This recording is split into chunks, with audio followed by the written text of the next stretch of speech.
So this takes, and then somebody else in West Bengal or another state can say, you give me the same rights, but they cannot say, now you declare this as illegal, and therefore, and the commitment to fence Bangladesh was made in 1985 itself. So 15 years and 23 years, 38 years have passed. The fencing has not happened. Should have happened. And this creates more problems for India, as your Lordship said. Because after 1971, what will happen? Children would have been born here. Can your Lordships imagine the enormity of the problem? Those children born here would seek protection of 3. Where will they go? 1,600 crores was spent in that exercise. So the point that I'm making is, Malaj, while your Lordships asked me that question, the factual situation is in fact just the opposite.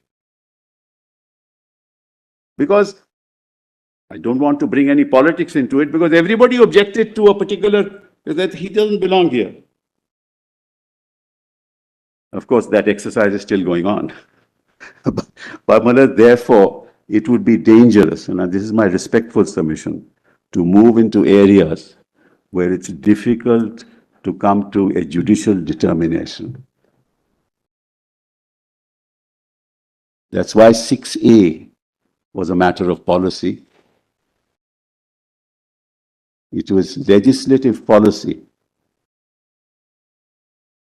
pursuant to a political accord which sought to maintain a status quo subject to processes for those who came between 66 and 71.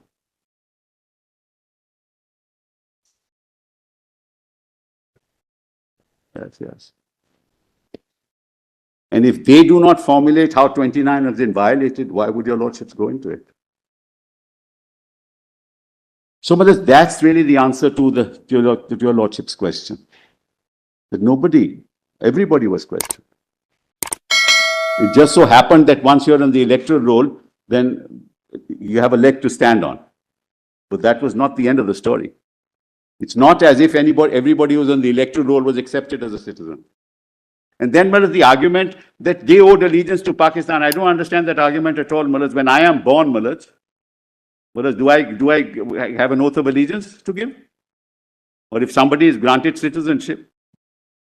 Well, people don't give the oath of allegiance. When people came from what? The upheaval, actually, as a matter of history, when did the upheaval start taking place in East Pakistan? Upheaval started taking place in East? No. The 66, I'm talking about the leading up to Bangladesh. Lordship knows, after the Bhutto election in particular, but the fact of the matter is that those belonged to an entirely different cultural tradition. This was all part of Bengal, Malaj. This is East Bengal and West Bengal.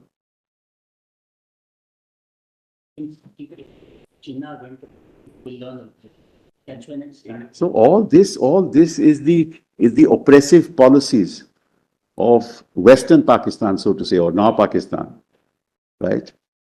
And what is happening there to the Hindus today was sought to be done to the Bengalis. It's as simple as that. Who would want to stay there? But the impact of it, because they came this side, the impact of it was what happened in Assam later. But it's bound to limit resources. They were claiming that their education should be free. And then what happened? The tea planters, came here much before 1951. Operation Searchlight is initiated by General Yahya Khan on the 25th of March. Yes. Now, interestingly, Section 6A, 25th of March 1971 is not the commencement of the provision. It's the end of the provision. End of the provision. Yes, right? Yes. So, if at all, one would anticipate that the influx would take place around or after 25th of March 1971. It didn't. What the statute does is to go back 5 years to 66, 1166. Yes. What is the reason for that 1166?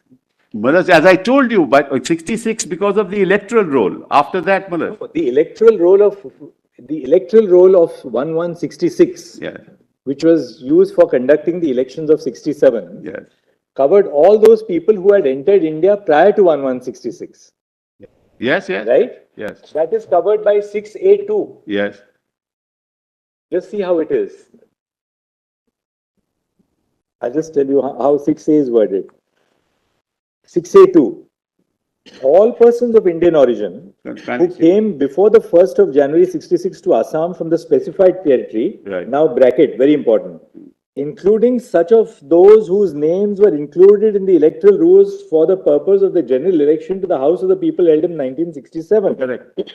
That is to say, the 1967 election was held on the basis of the electoral roll of 1166. Correct. Yes. That covered people who had come in prior to 1166. Necessarily, Maharaj, people may have come prior, but they may not be in the electoral roll. You're right. I'm not talking about the exclusion. Yes, But 6A2 yes, covers people post 1166. yes, yes. Right? I can understand 6A2. 6A2 says, whoever now we have included in our electoral roll, we'll give them citizenship. Therefore, anybody whose name was in the electoral roll of 1166 got the benefit of citizenship, but under which provision? Under 6A2. Yes. Now, what is the logic for 6A3? But I'm saying, Maharaj, many people who had come in even earlier, but they had no evidence to show. Maharaj, kindly, there are many people who came in earlier. No. The war is later. War is not then. It's 65 war happened. 6A2 you cannot justify on the ground of the Bangladesh liberation. No, I'm not, Maharaj. There is a Pakistan war, Indo-Pak war of 65. Election took place in East Pakistan. Mujibur Rahman won. There was unleashing of violence. He was not allowed to be sworn in. That's what happened. 70. Yes, in December 70. That's the violence that happened. He was not allowed to be sworn in. But that is 3 months before our cutoff. That's why, Maharaj, that's precisely why I'm saying, Maharaj, that 3 months has been also excluded, as your Lordship sees now, from March onwards. Therefore, Maharaj, it has nothing to do, this exodus didn't happen from East Pakistan or Bangladesh at that point in time. This is all prior. I mean, there's one way of dealing with it, which is that Parliament has legislative domain over what cutoff date to adopt. So that takes care. Equally, there is substance in this grievance that, on the one hand, we don't have an open border. Yes. We do not say that anybody from Bangladesh can come and settle down wherever they want in India.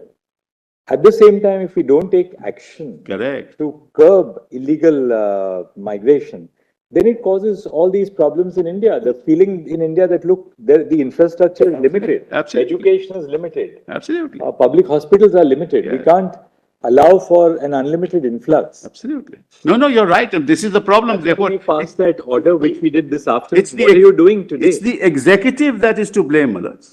There's no doubt about it. And right from 85. And we create problems for ourselves. And then what happens is, Maharaj, it becomes the other versus us. This is the heart of the problem. It is no longer a cultural issue. It's a political issue. Others versus us. Who gets power? Why do you give them electoral rights? This is the problem. Don't give them the right to vote. So therefore, you in the process are creating divisions in society, whereas your preamble talks about fraternity. Now, what is fraternity, Maharaj? Live and let live is Article 21. Be and let be is secularism. That's what it is. And that's fraternity. And the entire argument on the other side is countering the concept of fraternity in the preamble. So, SIBAL, how do you, I mean, this is not a question in the sense to tell you that you're wrong on this point, but just a little assistance.